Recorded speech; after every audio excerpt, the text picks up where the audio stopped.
Good afternoon, everyone. Welcome to the E&A meeting today. This is the regular meeting of the Board of Estimate and Apportionment, Wednesday, August 19th, 2020 at 2 p.m. Would you please call the roll, Stephanie? Mayor Cruzen, I'm here. Comptroller Green. He's muted. Here. President Reed. Here. Great. Thank you all. Items presented for the first time. 21.006, request from the Comptroller's Office for approval of contracts and leases for various city departments as listed on Exhibit A. Number 2, 21.007, request from the Comptroller's Office for approval of intra-departmental and interdepartmental transfers from various city departments as listed on Exhibit B. Number 3, 21.008, request from the Comptroller's Office for approval of transfers between projects for capital improvement funds listed on Exhibit C. 4, 21.009, request from the Comptroller's Office, Deputy Comptroller, Finance and Development for approval of property schedule number 2 under the master tax exempt lease/purchase agreement with U.S. Bank Corp. Government Leasing and Finance, Inc. to provide self-contained breathing apparatus and radio equipment for the St. Louis Fire Department for an amount not to exceed $10,250,000. Number 5, 21.010, request from the Mayor's Office for approval of a transfer of funds in the amount of $2 million in accordance with Ordinance Number 71182 from Fund 1410 Center 1202020 CARE Pandemic 2020 contingency to the Department of Human Services for Fund 1410 Center 800-2000 account 5659629 for rental and mortgage assistance. Number 6, 21.011, request from the Mayor's Office for approval of a transfer of funds in the amount of $300,000 in accordance with Ordinance Number 71182 from Fund 1410 Center 120-2020 CARE Pandemic 2020 contingency to St. Louis Agency on Training and Development Slate Fund 1410 Center 121-2000 to provide PPE for the one-stop center and additional funding for staff to maintain and monitor cleaning, sanitation, and social distancing. Number 7, 21.012, request from the Mayor's Office for approval of a transfer of funds in the amount of $200,000 in accordance with Ordinance Number 71182 from Fund 1410 Center 120-2020 CARE Pandemic 2020 contingency to the Division of Corrections Fund 1410 Center 633-2020 account 5637000 to pay costs associated with placement of individuals by the 22nd Judicial Circuit Court on GPS monitoring rather than in facilities to reduce the potential spread of COVID-19. Number 8, 21.013, request from the Director of Airports for approval of board bill to number yet to be determined. This ordinance authorizes the abatement policy on financial relief for STL concessionaires and certain ground transportation operators. Number 9, 21.014, request from the Director of Airports for approval of the authorization to destroy listed documents that have reached their retention period for disposal and are eligible for destruction in accordance with the State of Missouri record retention requirements. Number 10, 21.015, request from the Assessor's Office for approval to restore the Government Services Analyst position to their table of organization for FY21. Number 11, 21.016, request from the Comptroller's Office for approval to add a Government Services Administrator position to the table of organization. That's the extent of the agenda. I move for adoption of items 2 through 10 as listed.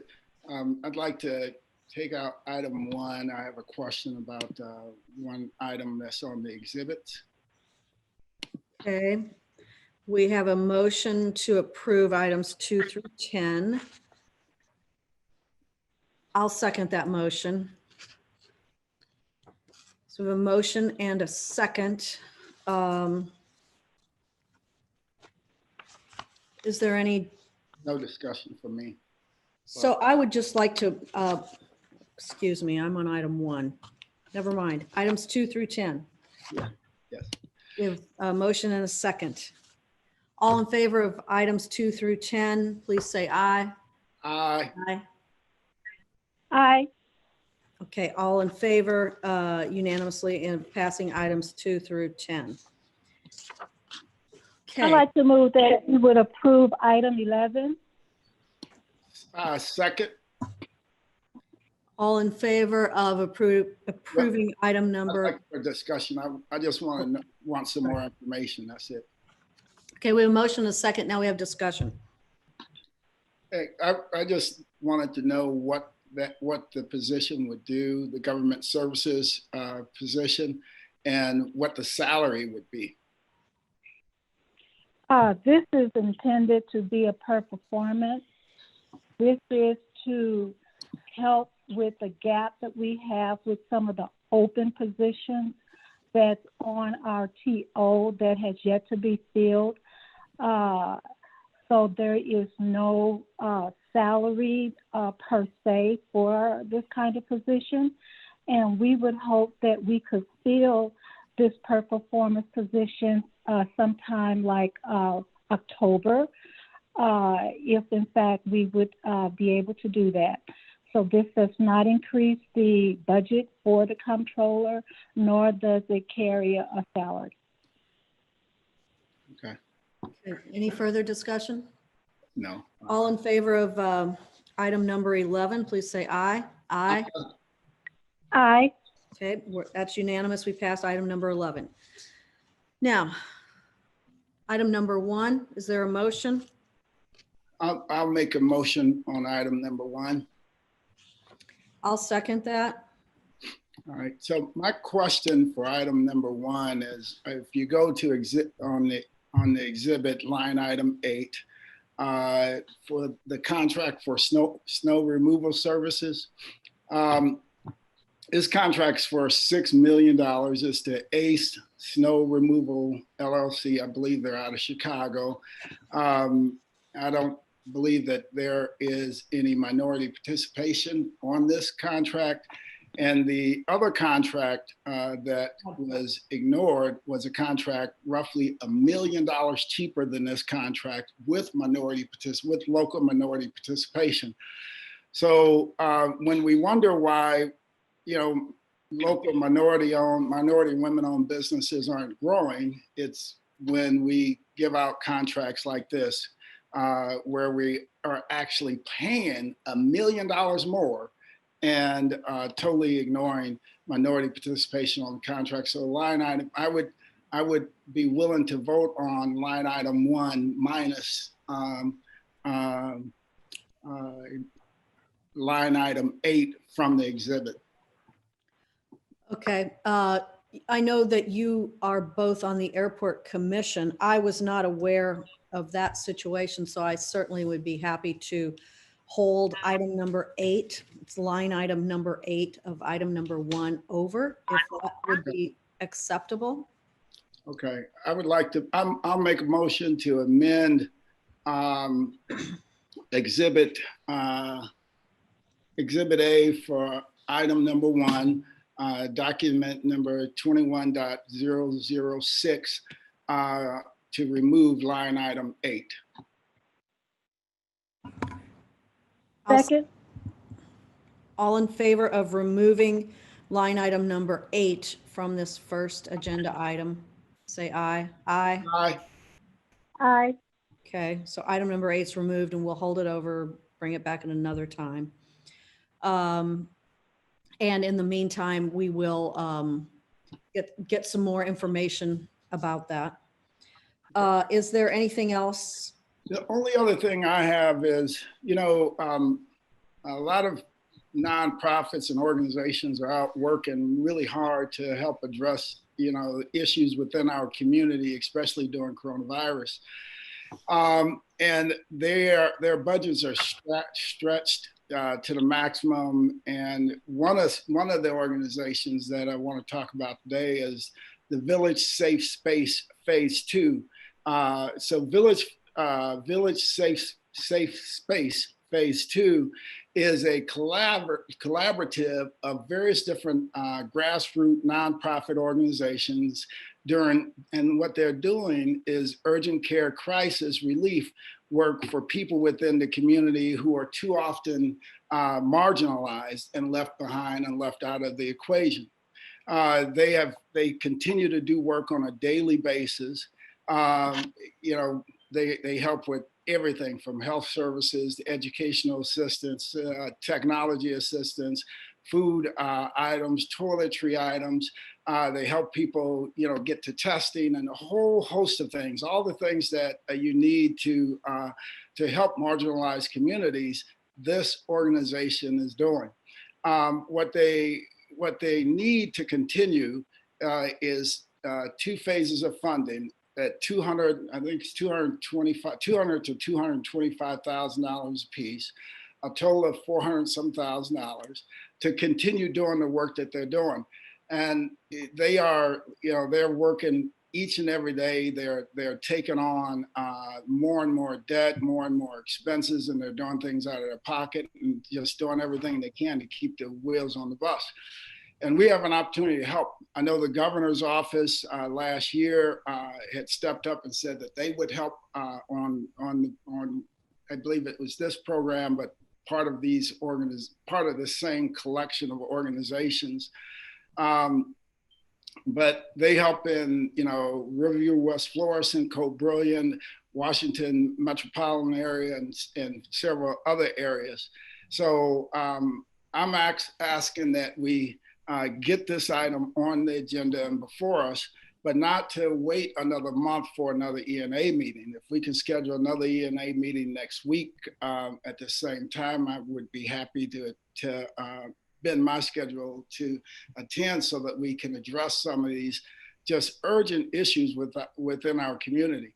All of these types of issues lead to, the additional crime that we see happening across our city when families and communities are just left out and left behind. So that's, again, I'm asking if the Board of ENA would be willing to come back next week to address this issue. And if there's anything else that we need to have on the agenda, we can get it on the agenda at the same time. So I don't have any objection to that. I am somewhat familiar with the Village Safe Space program. In fact, wrote a letter last year, maybe towards the end of last year, to the governor. And we did get some state funding for that. I'm not really clear on why it isn't on this agenda, but I don't have an objection to it. So it's not on the agenda today.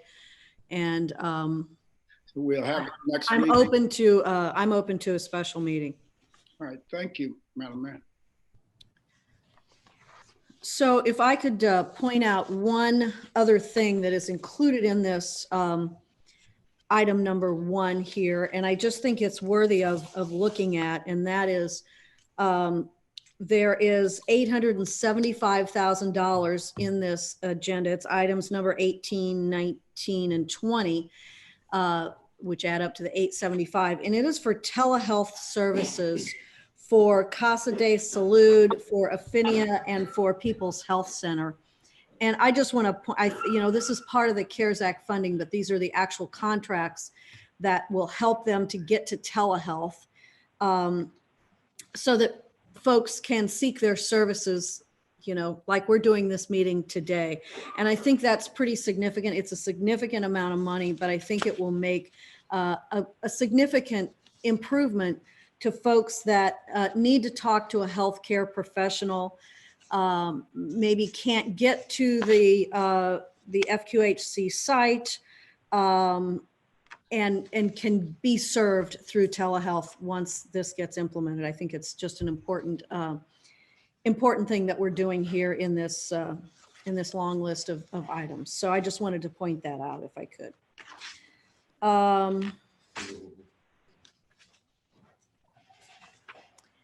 I have no further comments on these items. Anyone else? I just want to say I have no objection to a special meeting. Thank you. Great. Thank you. Great. Okay. We have a motion and a second. We've had discussion. So all in favor of item number 1, which is As amended. item number 1, which is number 21.006, as amended to remove line item number 8. Aye. Aye. Aye. Okay. So item number 1, as amended, passes out. We have carry over the one item to next month, or maybe even next week, if it's appropriate to talk about, if we know more information then. All right, the last thing on this agenda, and this has been circulated to everyone, is a request from Mayor's Office Director of Operation to discuss the draft of a Board of E&A rules and procedures for the conduct of meetings. Just to really clarify, as far as I can tell, there hasn't ever been sort of a set of rules for how we operate here. And, we've had a few misunderstandings. So I think this little 2-page document here lays it out. If I'd be happy to hear from anybody else what they think about this. I think it's good. I support it. I think we need some rules for E&A and a clearly outlined process of what it takes to get things on the agenda, and who can put things on the agenda, how they get on the agenda. I just think it's good to have the clarification. So I appreciate the work everybody put in to get the document done, get this first draft document done. Can't be voted on today, right? I have a couple of comments. Well, as we were reviewing the rules, we found conflicts to many of them to the city code, as well as the state and federal laws, as well as the charter. So some of them conflicts would be civil service rules that we have here in the city of St. Louis. So I think there's a lot of work to do on helping to change these so that they would not have these conflicts with the charter, city code, civil service rules, and the state and federal law. Okay. This document was drafted by the city councilor, and item number 20 of these of this document says conflict between rules and any laws. It's the intent of the Board of E&A that these rules and procedures conform and are in harmony with the charter of the city of St. Louis and any other laws and regulations as may be applicable to the conduct of the business of the board.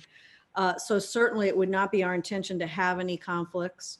Would you like to tell us what conflicts you see, or would you want to submit those? Just tell us now, or submit them in writing, whatever. I think maybe whatever is best for you. Just for example, Madam Mayor, one of the rules has to do with the extension. I think there was a couple of items that had to do with a vote regarding an extension. Mm-hmm. The city code talks about the majority vote. It gives definition to majority vote for the Board of Estimate and Apportionment, and that the majority vote shall carry the vote to pass. In this particular set of rules, an extension vote has a different kind of definition, which causes it to be a vote with the majority, as I understand what is written here. And that is in conflict with some of the rules that would be not only the Roberts rules, but possibly case law, along with how we would count the majority vote as it relates to the city code. So it's conflictual, and I did note that in these particular rules that you say that have been put together by the city councilor, when it talks about the abstention, it says whether it was legal or not, which means that there is a question of the legality that the city councils must have recognized and would want us to pass a set of rules that would be legal or not. So I think that it should be taken very seriously if we're going to take the Board of Estimate and Apportionment. Our job is to appropriate funds, and I would not want us to adopt any kind of rules that govern us that are legal or not.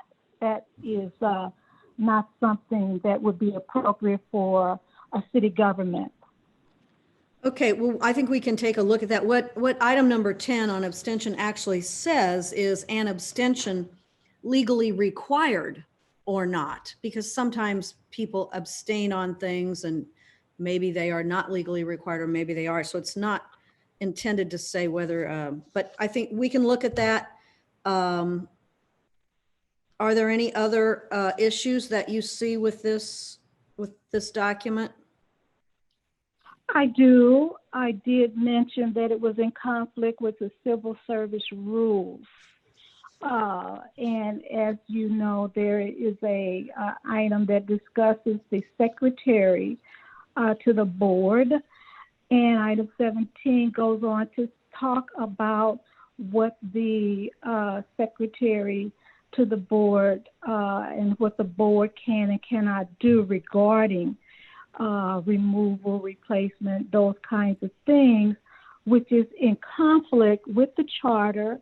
It also is in conflict with civil service rules and the city code, and possibly state and federal law, labor laws specifically. There is case law also that would also be a conflict in this particular case.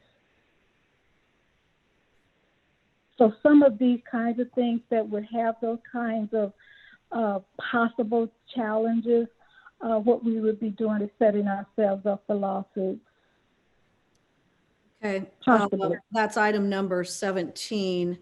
I think the intention here is to recognize that the board secretary does work for the comptroller, but also works for the Board of E&A. And if what this says is that should the secretary be unable or unwilling to fulfill the duties prescribed herein, any board member may fulfill such duty so assigned to the secretary. So I think really this has to do with primarily posting of meetings and putting things on the agenda or getting things off the agenda. But if you, you know, I hear your concern regarding item number 10 and item number 17. If you would submit some, you know, or make some suggestions in writing, maybe the language that you. Well, the main language would be how it's stated in the charter is what should be item 17, and we should have nothing in addition. Is very clear in the charter what the secretary shall be. So when you go beyond that and make a statement that this number 17 is per the charter, that's conflictual and it's incorrect in its entirety. So sometimes you want to be very clear, and this particular number 17, anything that is mentioned here that is not in the charter should be removed. That is something that we want to do, and even the item number 10 probably ought to be removed in its entirety because it does open us up to legal challenges. One of the case law that I was cited was Brady versus Vitch, which goes back when you were looking at an abstention, whether it's legally required or not. There has been case law, and I think that the city council should recognize that the case law exists and not to put this board in a situation where we would have to be open to a challenge. It's very clear that an abstention vote should not be counted as a yes. And so we should not have that as a rule, that it should be counted as a yes. It should be an abstain. And then if there are two votes that would be in an affirmation, then the item would pass. And so that's what I would suggest, that we would keep it simple and keep it clear, concise, correct, and honest, and not try to slip in legally required or not when it comes to an abstention vote. I do believe that abstentions at the Board of Aldermen mean what it is. It's an abstention, and it's counted as such.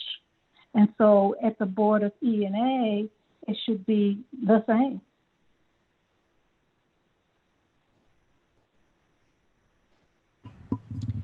So President Reed, I don't know if you're still on or not, but it sounds like what we, thank you, you put your video back on. Oh, yeah. It sounds like what we need to do is hear from the comptroller or the comptroller's staff, and maybe we could, Or the legal counsel, can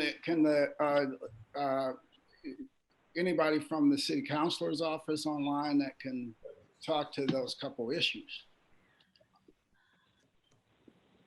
Is the city councilor on? I'm not seeing the screen, but Deb Deuster, are you on?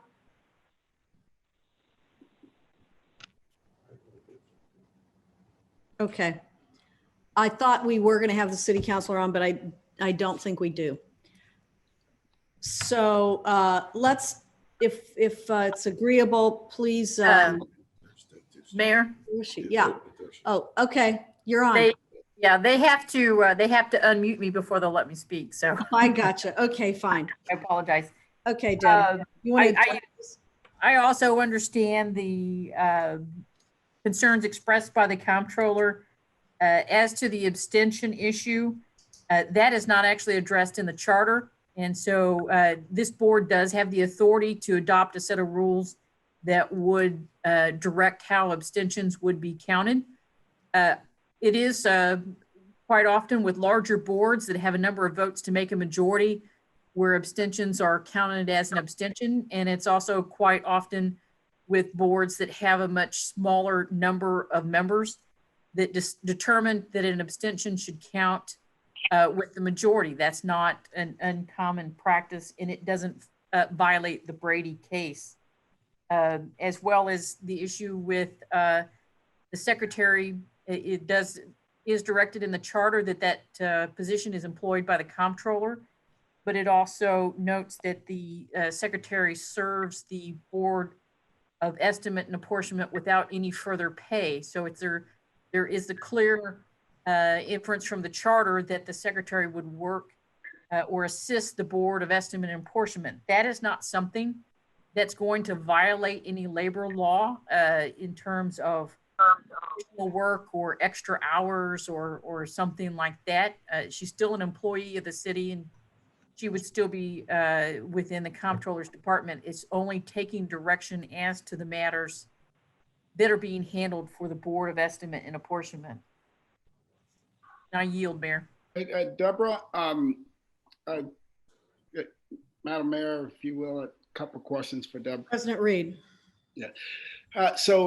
Deborah, if I remember right, in the charter where they talk about the secretary of the Board of E&A, secretary of the Board of E&A works for the comptroller, and if I'm remembering correctly, the secretary of the Board of E&A would have other duties outside of just the Board of E&A, right? It would be an administrative person that's on the comptroller's staff that would also assume some of these duties.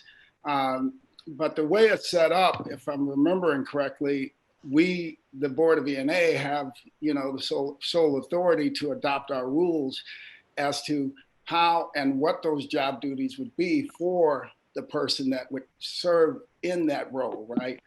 Because they're serving in that role for the Board of E&A just for that time when they're at the Board of E&A and when they're doing Board of E&A agendas, right? They're doing it, you know, they're doing it in accordance with the wishes of the Board of E&A, not the comptroller, not just the comptroller.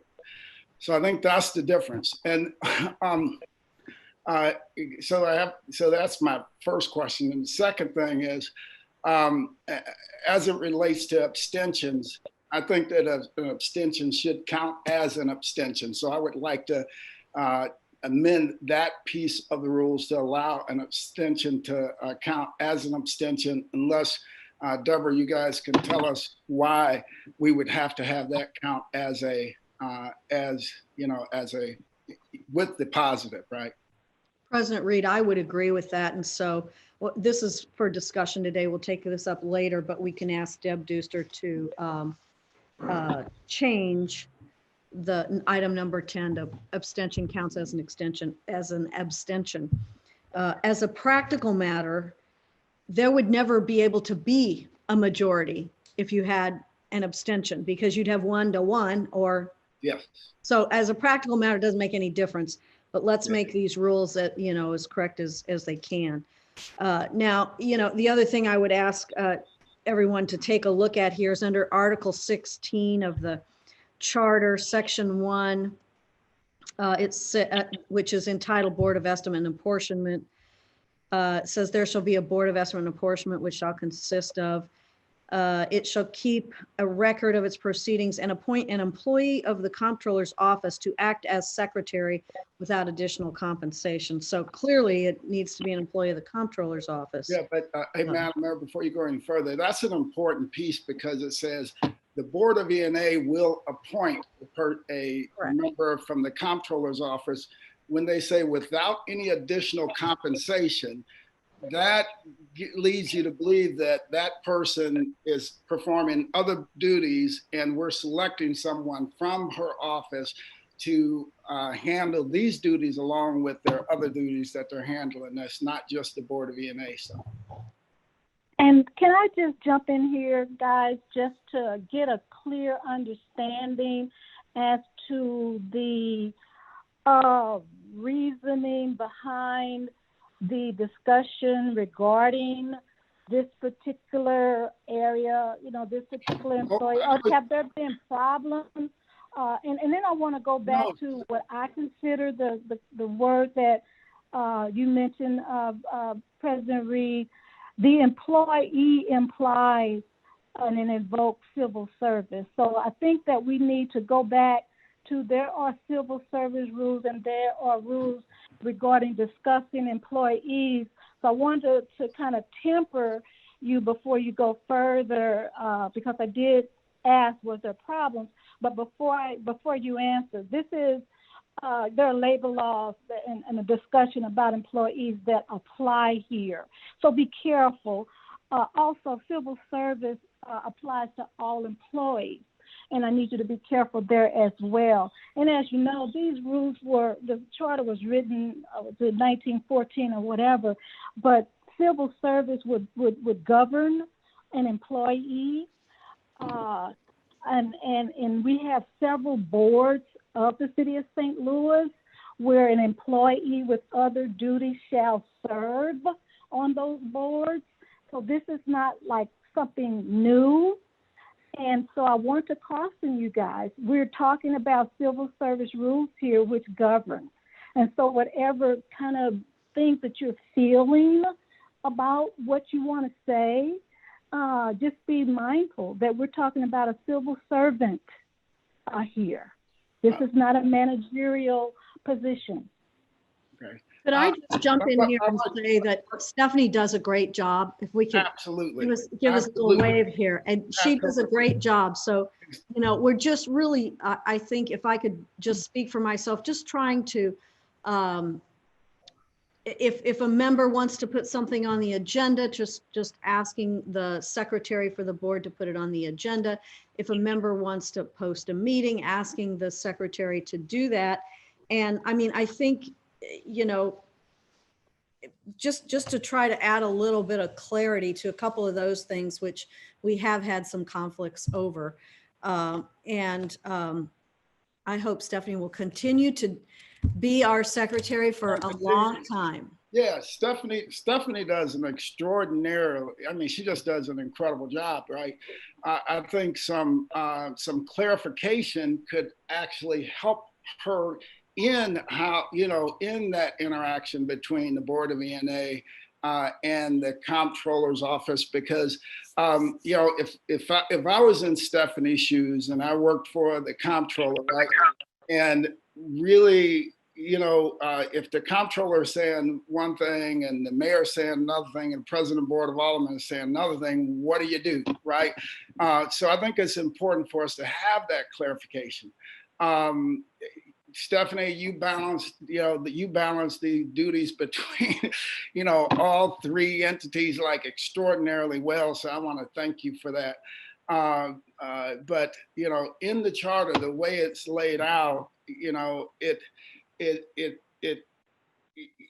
almost anticipates the fact that we would have to do something like it because it talks about the Board of E&A and the fact that the Board of E&A selects who performs that duty for the Board of E&A, and that person would be an employee that already exists within the Comptroller's office, right?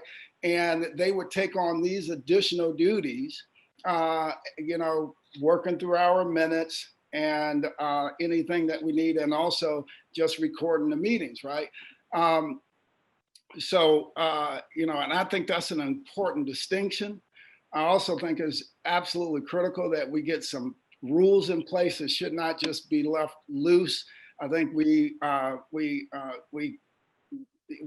not being fair to Stephanie or whoever's in that role when we haven't clarified exactly what the process is and how it should take place. May I ask what the rules are for the clerk for the president, for the Board of Aldermen? Oh, yeah, absolutely. Well, let me finish my whole question then. Thank you.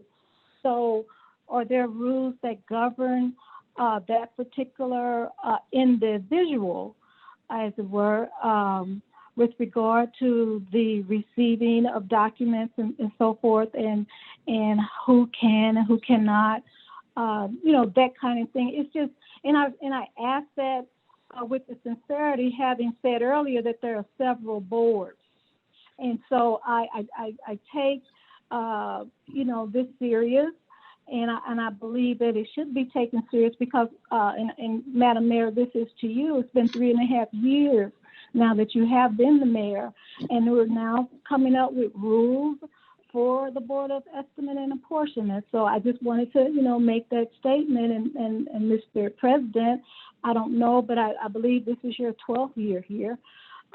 So now you're deciding that there needed to be rules. And there was a couple of secretaries prior. So, is the contention, or is there any, and is it presiding at the secretary, or is it presiding among the three of us? So I need to have some clarity of that, because pre-E&A meets the Thursday before for a reason, so that the people who represent our offices give information to the secretary as to what is to be placed on the agenda. And that's not rocket science. It is carved in stone and has been such for many years, and it has been adhered to by all of us. And then when there are exceptions, those exceptions come where there's materials added late, and they get to that agenda to the best of the ability of the secretary or clerk, in your case, at the Board of Aldermen. So, for example, I'll give one. yesterday at I believe it was 1:30 or it was 2:30 when the secretary discovered that there was a request to add an item that was requested at 1:30. 2 o'clock is the time that the deadline for the meeting to be posted. And so, of course, the secretary was going around doing the due diligence to make sure things were posted and found that there was a request that came that late. But then in these rules that you have before us, plus the rules that was drafted a year earlier, said that there shall be a 48 hours to give the secretary time to get these documents, which are voluminous at best, to be posted and distributed. And so, Mr. President and Madam Mayor, those are rules set out for a reason, just like any other board would have. And so to have the members and their staff of the Board of Aldermen, of the Mayor's office, of the Comptroller's office not adhere to the rules, that should not fall on the secretary. And I just wanted to say that because we all three know that, and we need to adhere to what we set as rules and then follow it and have our staff follow it if we in fact want the secretary to also be able to follow rules. So that needed to be said by me because I have to caution you that this is a civil service employee that was the number one on the list when the list came around for the position for secretary to the Board of Estimate and Apportionment, which is another key. This is not just any employee of the Comptroller's office. This is an employee that has a position that's set forth by civil service. It has rules, it has a job description, and this particular, anybody that would apply for that particular job would have to have qualifications in order to have the job and to do the job. And so that is important to note. And so I say that in earnest so that we can understand that maybe it's not the secretary, it is the members of the Board of E&A and their staff that need to understand that there are rules, a 48-hour rule, for example, for giving information that shall be put on the agenda. And if there is a member of the staff or of the Board of Estimate and Apportionment that cannot make that, then we need to own up to it and ask that maybe we need to have an add-on at the meeting. We can discuss that among ourselves. However, we cannot put any kind of contention that we may have among ourselves on the secretary. So I just want to repeat that. I know I said it a time before, but it bears repeating because it's very serious. All right. So first off, the Board of Aldermen, we have very, very, very clear process, procedures, and rules about how the clerk should operate, right? And it helps because if a member gets a board bill in late, the clerk can go back to the rules and say, okay, you got this in late, this isn't gonna work, right?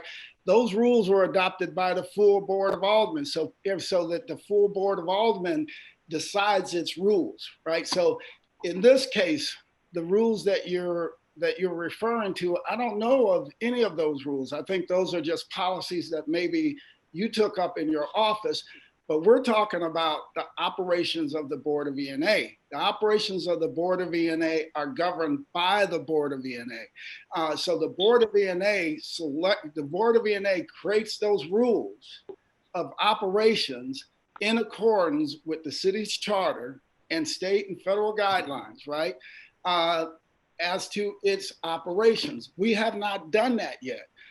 So consequently, you have the secretary, the person that's performing the role of the secretary of the Board of E&A, with no rules from the Board of E&A to say that 48 hours isn't, 48 hours ahead of time isn't an appropriate time because we've never voted on that rule.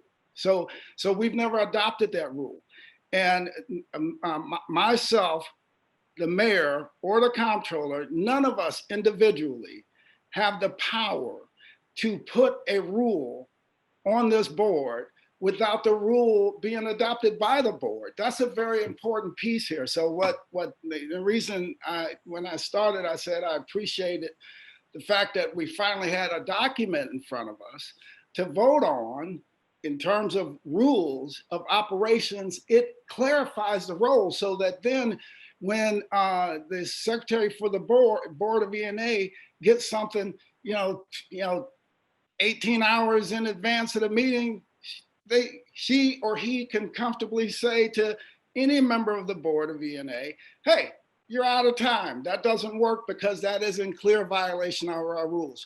But we cannot say that now because we have no rules. We absolutely have to have rules, and it would be just a travesty if we continue to move forward without them, only because what has transpired across the last couple of years has just been very difficult to keep things in accordance because of the way things are moving, especially now with the coronavirus, right? And we're doing a lot of our meetings virtual and things of that nature. I think we need rules even more so now than we have in the past. Mr. President, this set of rules plus the rule set that we had last year, the draft set, both have the 48-hour rule. So we have there isn't one. intentionally placed those rules for the 48 hours. When was the one last year? It doesn't matter if it's adopted, if it's intended, if it's intended. I do think that we're all grown here and we intend to do what is right. No, and so it has if we're to be adopted. intending, It has to be adopted by this board for it to be real. It's been a year. It's been 1 year. I don't remember that. This board. We do not have. And not only that, you said that you didn't understand whether or not there were other rules. The civil service rule is citywide, so you should have heard of that rule. Civil service rule is citywide. It does. This has nothing to do with an employee, and the employee is named in the charter. That's what it says in the charter, and we're going by what the charter says. It does say that. The mayor just said it. And it does say there shall be a board of estimate and apportionment, which shall consist of the mayor, the comptroller, president of the board of aldermen. It shall keep a record of its proceedings and appoint an employee. Employee invokes, like I said earlier, it invokes civil service rules. So it doesn't say it shall appoint any person. It says an employee of the comptroller's office. I haven't made up any rules that are outside of the. There's no rule before us right now that states. There are rules for the civil service for all employees that are employed by the city of St. Louis. And so we cannot ignore that, Mr. President. I'm sorry. If you're trying to say that rule doesn't exist, you're out of order. No, here's what I'm gonna say. A civil service rule that designates the posting requirements for staff members, or when a member of the Board of ENA can give an item to be put on the agenda, it doesn't exist. It is not in civil service guidelines at all whatsoever. So that's a fairy tale. We need to have rules, just like at the Board of Aldermen, for this body, so that we understand what we're supposed to do. We understand the operation. We understand that, okay, maybe we need to have things to Stephanie by the Tuesday or the Tuesday before, before the meeting, right? So a week ahead of time. What does the rule say now, Mr. President? Right now, what does the draft rule say that you're asking us to approve today? What does the rule say that you're asking us to approve today? It's a simple question. I just asked a simple question. It doesn't matter what they say. They haven't been adopted. We don't have to follow them. We only have to follow them. I'm asking you, what are you asking me to adopt today? That's all I'm asking. You've read them already. You've read them already. Please tell me. Okay, so you don't want to answer the question. No. I'm not going to allow you to try to play, a brain game. Look, you're talking about rules we have not adopted, and you're trying to get us not to adopt rules. I didn't say that. I just asked you, was the 48 hours that was put out in the draft, Was it in the rules? And I asked you to point to them, and you're saying you don't want to, and that's fine. But I Just think look that if at- you're just asking us read to adopt, the rules, but right now we have no rule that just that- states that we are I think you required made to that produce point. things I within think you 48 hours. made a point about the rules. Don't you agree? You made the point. I'm hoping I did, but You I'm made not the sure. point. I'm not sure because we're still referring to rules we have not adopted No as one- if we have adopted them. We have not adopted a rule. So it's still But- really up in the air in terms of when we have to introduce things and what it takes to get things on the agenda. That it should not be beyond us to have a policy in place that states this is exactly how you get things on the agenda. This is exactly the time frame you need to present them in. This is the format you need to have, right? These are the checks and balances, everything that you need to assure that the things make it on the agenda, right? And so to assure that we're not putting undue burden on a person that has other duties beyond just the Board of E&A. We shouldn't, and that's not difficult, but we have not adopted one thing at all. And, you know, to try to build a case to say where we just don't have to do it, it is beyond me. But if you really want me to point it out, line item 4 on the agenda under meetings and agenda, item 4, agenda deadlines. Board members will strive but are not constrained to have a final agenda additions, deletions, corrections, and submissions of material to the secretary at least 5 p.m. on a Friday prior to the regular Wednesday meeting, but not later than 48 hours prior to the meeting time. The submission of emergency agenda items, including resolutions and special meeting notes at section 2 above shall be exempt from requirement. So that's what it states in these draft rules. We will decide if that works or not. And I think that's part of what we need to discuss here. But to say that we don't need anything is just something that I would never support. We need something that clarifies what's supposed to happen. But if you're looking for it, it's that item number 4. But again, that's in the draft. So Thank you for pointing that out. That was the only point that I was making. Thank you.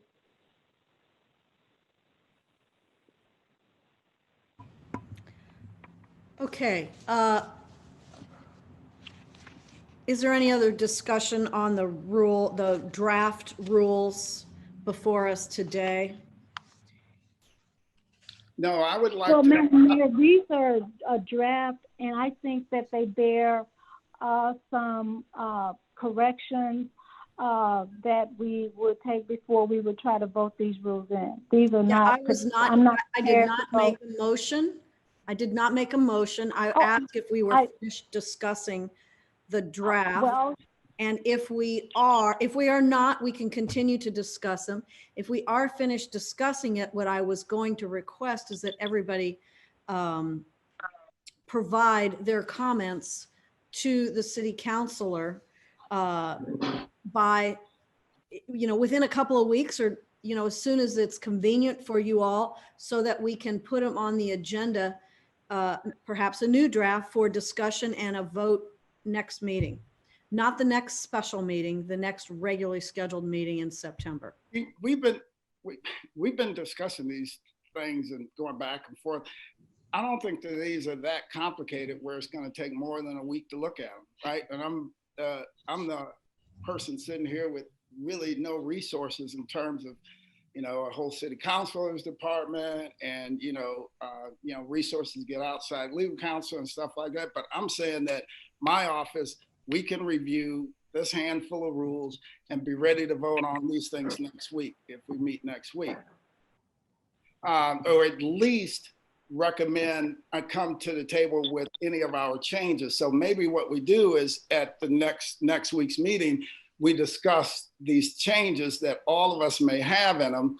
And then at that following meeting, vote on whatever the final form would be, because we wouldn't have them in their final form if all of us come to the meeting with potential changes.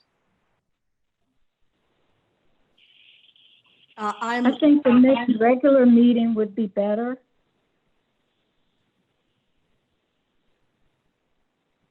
If we do it at the next regular meeting, I say, well, then at that next regular meeting, we come there to vote them out, because that's a month from now. And these rules can be reviewed in the next 24 hours and voted on. So we wouldn't need more than a month. So at the next regular meeting, if they're on that meeting agenda, we need to vote them out.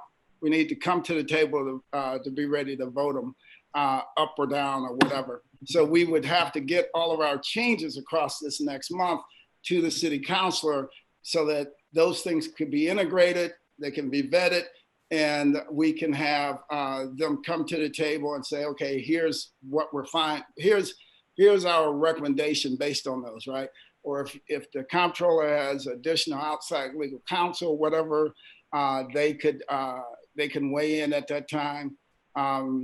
From our office, it'd just be myself and Thomas Shepard. So, but we need to vote these things out if we wait until a month from now. So I would agree with that. Let's everybody get their comments to Deb Deuster, please, as soon as you're able to do that. And I would like to see, I would like to request that the draft rules and procedures for the conduct of the meetings be on the September 16th meeting as an agenda item to be voted on. Okay. All right. Are you making a motion for that? Sure. So sure that they're on there. All right, I'll second that motion that they're on that what was September 16th. 16th meeting to be voted on. That second motion. I'll second it. Or you made the motion, I second it, whichever. Okay. All in favor of having these on the agenda on the 16th to be voted on, please say aye. Aye. Aye. Or opposed, no. Abstain. Okay. 2 aye Abstain. votes, 1 abstention. Motion passes. Okay. With that, I don't think there's any further business of the Board of E&A. I move to adjourn this session of the Board of E&A. Second. All in favor of adjournment, say aye. Aye. Aye. All right, thanks all. Okay, thank you all. Appreciate it. All right, thanks.